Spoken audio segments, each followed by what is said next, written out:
Salve meus amigos, estamos começando mais um vídeo aqui do canal e hoje a gente vai falar de um tema bem interessante, que é justamente a literatura, né?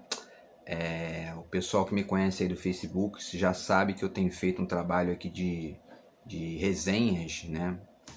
Lá no Facebook e compartilhando nas comunidades, né? Tem várias comunidades interessantes lá, amantes da literatura, gigantes da literatura, clube do livro, enfim, né? Só coisa bacana, umas comunidades muito interessantes, né? E tô conhecendo muita gente legal também que gosta de debater literatura, os livros, filosofia, política e tudo mais. E a gente vai enriquecendo um ao outro aí com esses diálogos, né? E aí vocês estão vendo que o título do vídeo, né, que eu escolhi para hoje é A Literatura é Maior do que o Mundo, né? Que é uma espécie de deslocamento de um dos versos do Manuel de Barros, né? Que ele diz exatamente isso: meu quintal é maior do que o mundo, né? E por que eu escolhi esse título, né? Porque num desses textos que eu fiz, uma dessas resenhas que eu fiz no Facebook, um cidadão chegou, né, e fez um comentário curioso, né? Porque a maioria das pessoas contribui de maneira rica, né? Mas tem sempre uma figura ou outra que vem com umas coisas estranhas, né? E aí o sujeito fez um comentário, eu fiz uma resenha lá, se não me engano era sobre poesia, né? E o sujeito fez o seguinte comentário, daqui vou ler para vocês.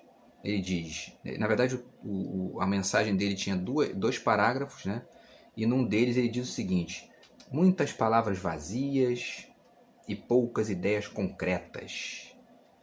Ideias concretas, né? E aí, assim, evidentemente que trata-se de um pragmático, né? Essas pessoas que acham que a vida se resume ao básico, né? Se resume ali ao feijão com arroz, né? E vivem numa espécie de superfície ali, sem conseguir perceber nada de profundo, nada de, né, nenhum tipo de beleza, ou até percebem, mas eles não percebem que percebem, né? Essa é uma grande questão aí. E aí, assim, cabe um parêntese aqui, né? A gente falou outro dia de um poema do Ferreira Goulart, né? Como estava discutindo a questão né, da interpretação, né? E, evidentemente, que os grandes poetas sempre chegam naquele momento em que eles, né, a linguagem está muito metafórica, né? Muito problematizante ali, e aí eles tentam baixar um pouquinho para poder pisar no chão de novo um pouquinho, porque faz parte do movimento, né? E aí ele fala do homem sem estômago, né? Que, enfim, que não, né? O poema tem um homem sem estômago, porque ele está tentando chamar atenção para a fome. E evidentemente a fome é uma coisa muito concreta, né? Especialmente quando você sente a fome ali e não tem o que comer, evidentemente. Só que a vida não se resume a essas coisas, é óbvio, né? A gente tem que discutir essas coisas, tem que ponderar isso aí, tem que colocar essas questões em evidência, mas isso não é tudo, né? A vida tem muito mais coisas do que isso, né? Aliás, falando em fome, só um parêntese, outro parênteses aqui, né? Vocês certamente viram o vídeo patético do Bolsonaro, né? Que parecia uma porca prenha, né? Todo sujo de farofa, né? Um negócio assim inacreditável, parecia uma criança de 2 anos, né? Comendo. Aliás, se fosse uma criança de 2 anos, a gente até entende, né? Porque, né, tá tudo certo, ele tá aprendendo ainda. Mas o cara é presidente do país, né? E não sabe comer direito, não sabe sentar numa mesa para comer, né? E evidentemente está fazendo aí, tentou fazer né, um papelzinho tosco de populista, né? Sou do povo, como se o povo, né? A conexão que essa gente faz, né? Como se o povo fosse um bando de porco, né? Então, assim, patético, né? Patético. E assim, se ele ainda, né? Se ele tomasse um banho de farofa por dia, mas tivesse projeto para o país, né? Tá tudo certo, tá tudo certo. Mas nem isso ele tem, né? E a gente fica tentando avisar aqui, avisa, mas, né?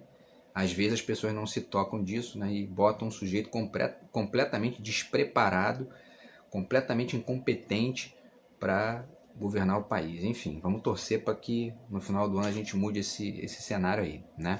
Então, fechando parênteses aqui, voltando para a questão, eu preparei uma sequência aqui para poder ponderar essa questão do sujeito lá que falou em palavras vazias, né, ideias concretas e tudo mais, pensando nessa coisa da literatura como algo maior do que o mundo, né? Então, de repente, a gente consegue explicar, ou melhor, desexplicar, né, para esse cidadão essa questão de ideias concretas, e palavras vazias, né, os problemas com relação a isso, através dessa discussão de literatura e mundo, tá? Literatura e mundo, né? E aí, quando eu vi essa frase aqui, sujeito falando em ideias concretas, etc e tal, com esse papinho de palavras vazias, imediatamente eu lembrei de quem? Nelson Rodrigues, né? Aliás, o vídeo de hoje vocês vão ver que a gente vai falar praticamente só de autores brasileiros, né? O que é bem legal, assim, bem interessante. E o Nelson Rodrigues, todos vocês sabem quem é, né? Quem foi o Nelson Rodrigues. Nelson Rodrigues foi um dramaturgo e cronista esportivo, enfim, era uma figura fantástica da nossa literatura, e ele escrevia muitas crônicas sobre futebol, só que aí você começa a ler as crônicas do Nelson Rodrigues sobre futebol, e você percebe que elas são muito mais do que isso, né? Porque não é uma crônica sobre futebol, é uma crônica que transforma o futebol naquilo que ele tem de mais amplo, né? Que é justamente o teatro da coisa, né? E aí o Nelson Rodrigues, né, um dos livros que a gente tem, que são que é uma compilação de crônicas dele, né? É esse livrinho aqui, A Pátria em Chuteiras, né? Que é uma crônica sobre o futebol. E uma das crônicas que tem aqui chama-se Sobrenatural de Almeida, que era um dos personagens que o Nelson criou para poder fazer essa dialética aí entre entre o óbvio ululante, né? Entre o óbvio e o espantoso, né? E aí ele narra, ele no segundo parágrafo dessa crônica, que está aqui na página 138, ele diz o seguinte, olha só: os idiotas da objetividade não vão além dos fatos concretos e não percebem que o mistério pertence ao futebol. Não há clássico e não há pelada sem um mínimo de absurdo, sem um mínimo de fantástico, né? Então, ele utilizar essas palavras mistério, absurdo, fantástico, é porque ele está chamando a atenção para o fato de que é mais ou menos aquela ideia da Gertrude Stein, né, naquele poeminha dela que a rosa é uma rosa, é uma rosa. O jogo é um jogo, é um jogo. Quer dizer, ele é muito mais do que um jogo, né? Ele é mágico, ele é absurdo, ele é fantástico, ele é surpreendente, ele é estranho, ele é problemático, ele é cheio de caos e ao mesmo tempo de ordem, né? É uma dança constante que o idiota da objetividade tem muita dificuldade de enxergar, né? E aí, pensando nessa questão aqui, né, eu comecei a ponderar sobre essa ideia da relação dessa coisa que é contra-intuitiva no sentido das dimensões, né, que é esse verso do Manuel de Barros: meu quintal é maior do que o mundo, né? É uma coisa que aparentemente parece esquisita ali para as pessoas, mas faz todo sentido, né? E aí a gente pensa aqui, porque a poesia ensina isso pra gente, né? O Manuel de Barros é um mestre nesse tipo de deslocamento, né? E nós temos essa aqui, essa antologiazinha aqui dele, né? Da Alfaguara, que é fantástica, que é uma compilação de vários poemas dele, de vários livros, de que a editora intitulou justamente com esse verso dele: meu quintal é maior do que o mundo, né?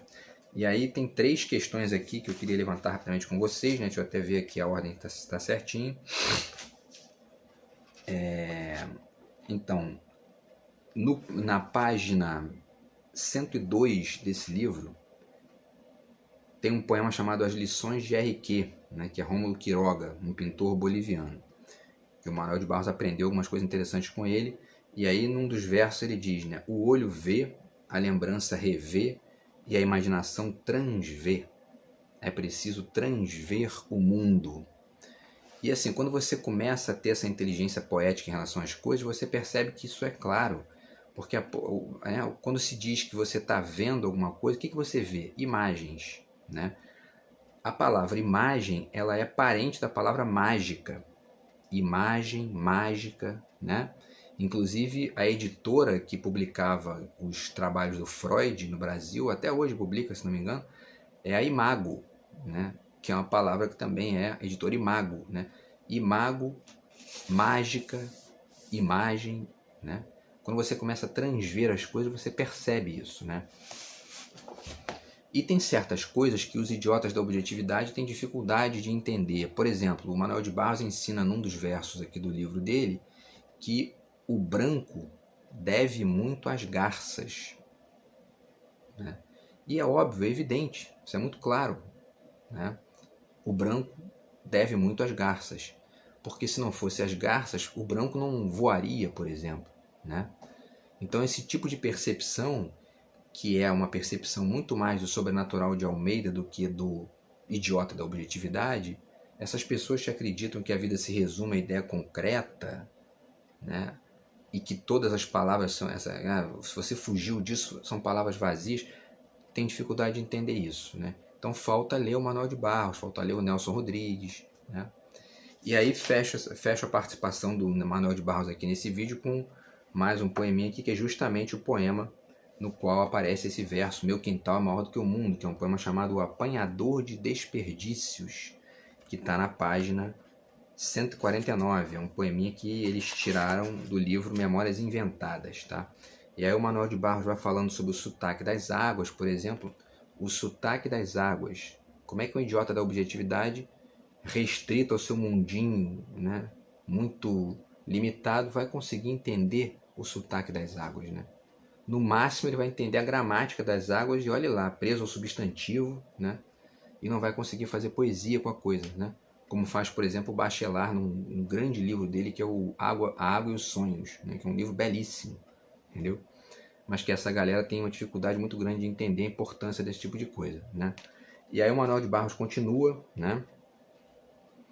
E vai falando que preza a velocidade das tartarugas mais do que a dos mísseis. Aí diz: tem em mim esse atraso de nascença, e etc e tal. Vai falando, daqui a pouco ele diz: meu quintal é maior do que o mundo, né? Essa ideia de que ele tem nele um atraso de nascença é interessante, porque na verdade ele, se você começa a analisar os poemas do Manuel de Barros, você percebe que a figura do eu, né, nos poemas dele aparece quase sempre secundarizada, né, por um tipo de movimentação que é oblíqua, né, que é totalmente, que é transversal mesmo, né? Então, quer dizer, isso é interessante, inclusive para o que a gente vai mostrar agora, porque essa ideia de mundo, né, que a gente está tentando trabalhar aqui, ela lembra imediatamente o poema do Drummond, O Sentimento do Mundo, né? E também um outro poema dele chamado Maquinação do Mundo. São dois poemas muito interessantes do Drummond.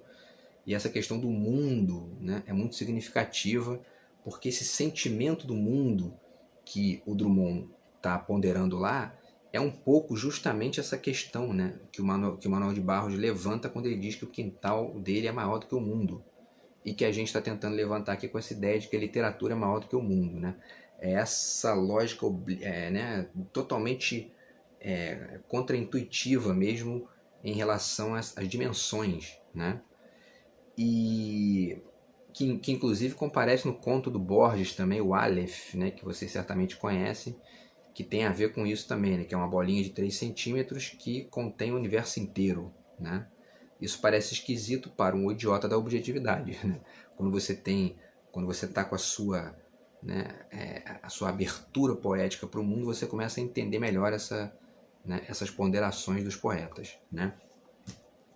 E aí, ainda ligado a essa questão do Drummond, tem esse livro muito interessante do José Miguel Wisnik, chamado Maquinação do Mundo, Drummond e a Mineração, tá? Então o Wisnik vai trabalhar aqui uma série de questões ligadas ao Drummond, né, que tem inclusive a ver com a Vale do Rio Doce, né, que nasceu em Itabira e tal. Mas a gente vai fazer um dia um vídeo sobre isso aqui para falar também, que é um livro muito bacana do Wisnik, tá? Muito interessante.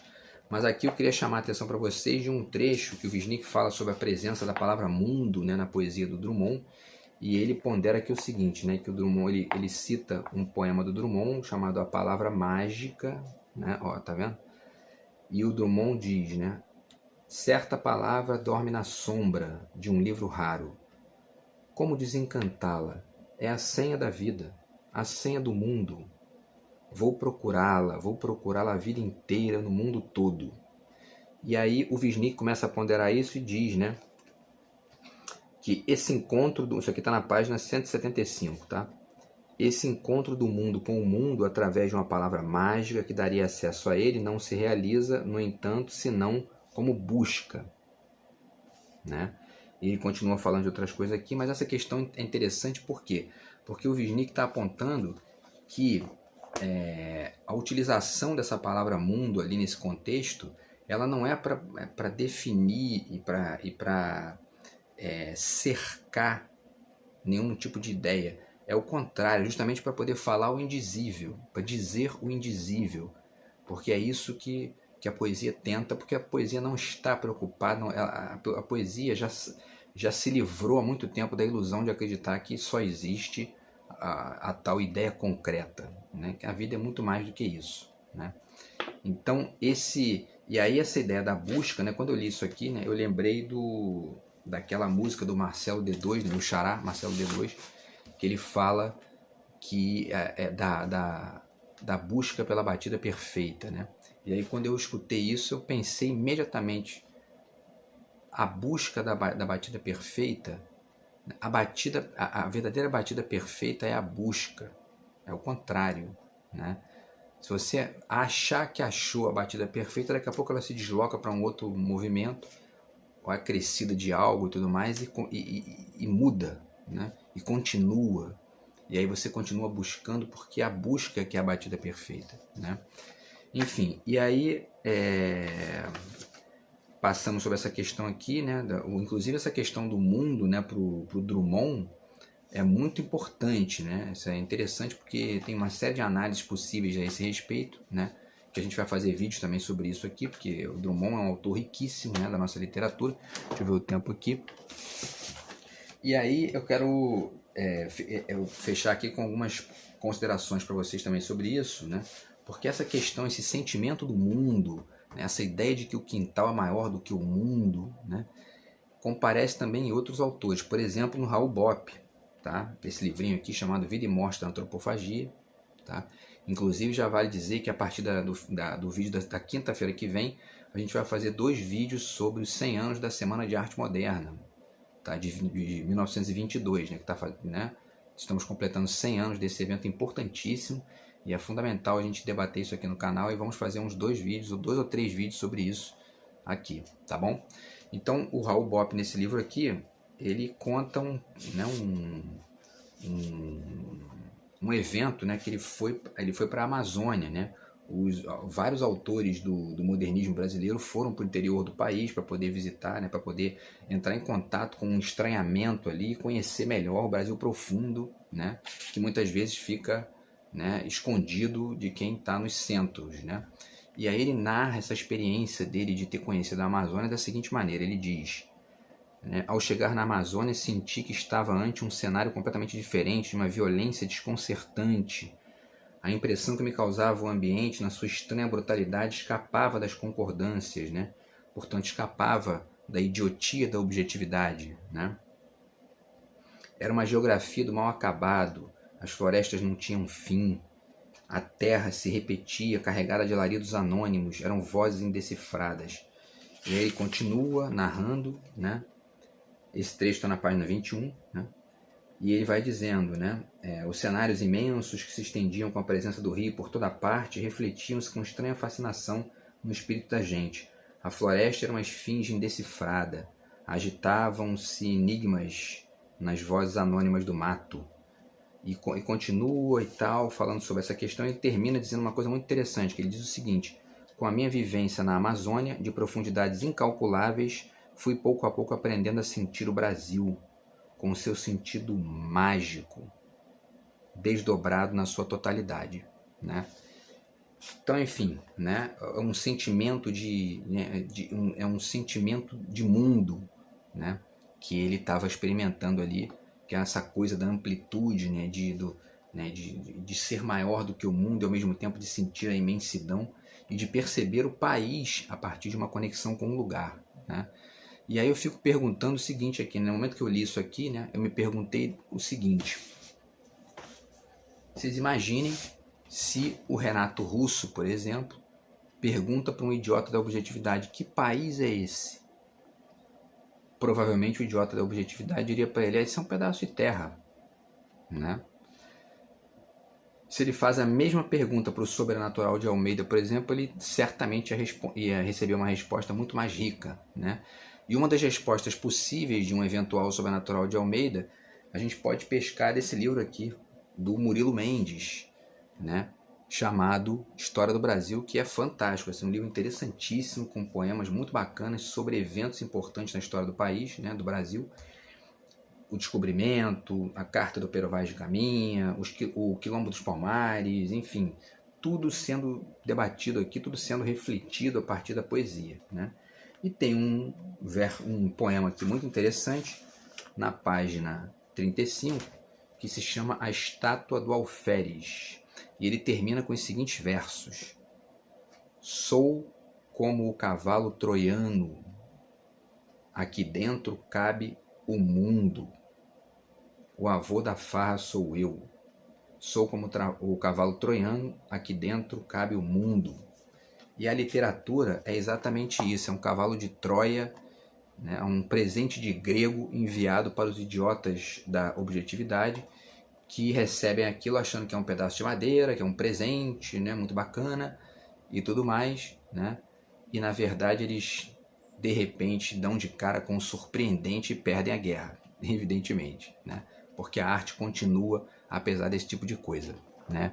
Então, assim, acho que para completar essa resposta, entre aspas, aqui, nessa reflexão dessa questão, vale citar um conto meu, né, que eu fiz em 2011, 2012, tá? E que se chama Zero à Esquerda, tá? Tá nesse livrinho aqui, tá aqui, eu mostrei outro dia no canal, né, que eu falei dos meus livros, e eu ganhei o prêmio UF de literatura da Universidade Federal do Espírito Santo com esses contos, né? E um dos contos aqui é o Zero à Esquerda. E aí, rapidamente falando, o conto narra a história de um homem e uma mulher conversando num bar, e o homem ele não é exatamente um idiota da objetividade, mas ele é um sujeito ali meio pragmático, né? Está ali num limbo, mas mais apegado a um pragmatismo. E a menina, ao contrário, ela está ali debatendo várias questões com ele, né? Inclusive porque ela leu um dos poemas desse livro aqui, né? Os Alcoés, do Guilherme Apollinaire, e começou a ponderar algumas questões importantes com ele ali, e ele sempre, né, tentando escapar, não queria saber. Só que aí no final tem um diálogozinho interessante entre os dois, né, que pode inclusive ser visto como se fosse a conversa entre o mundo e a menina, né? E vamos ver quem ela é, tá? O conto termina da seguinte forma: apesar de sutilmente modificado pela conversa, isso ele falando, né? O personagem, que a gente pode entender aqui no nosso deslocamento como um mundo, apesar de sutilmente modificado pela conversa, uma transversal inteiramente inesperada, sentia a necessidade de mais um contraponto, que já me cheirava, ainda que apenas em brisa, a um resquício de inveja intestina. Preparava-me para dizê-lo da forma mais enviesada possível quando ela se adiantou. Gostaria muito de continuar a conversa, mas minha hora chegou, preciso partir. Sinceramente interessado num prolongamento para aquelas ideias, e já encantado pela coragem da bela menina, arrisquei uma última ponte. Ainda não me disse seu nome. Aí ela responde: é verdade. Prazer, literatura. Então é isso, meus amigos. Espero que vocês tenham gostado. Tá? A gente continua essas reflexões nos próximos vídeos, tá bom? Abraço aí e até mais. Valeu!